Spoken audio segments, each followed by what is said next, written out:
Good afternoon, it's Carolyn here from Waiheke Island down under in New Zealand. I spotted this pink manuka and I thought it was a good opportunity to tell you what sterile plants are.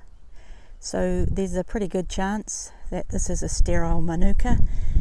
It may have seeds, but I can't see an, oh hang on, there's one in there. So I can see a little seed pod there. But it's highly likely that those seeds, and there's a couple more,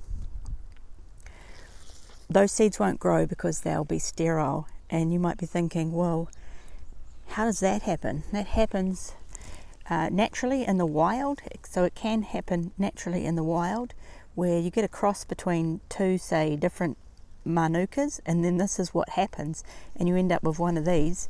And I guess nature says that it's not one that it wants to keep reproducing. So the seeds just are sterile, they won't grow.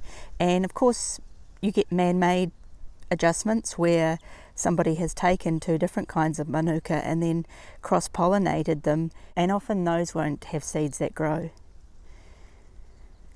So all of these, you might be thinking, well, where have all those come from if they don't grow from seed?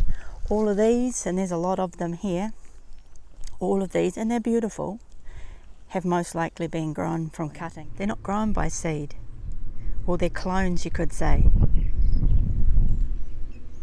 Now you know what sterile plant is or sterile seed. All the definitions that I've put together are for you to learn, and if you do that, you'll be well on your way to being in the top 1% of gardeners.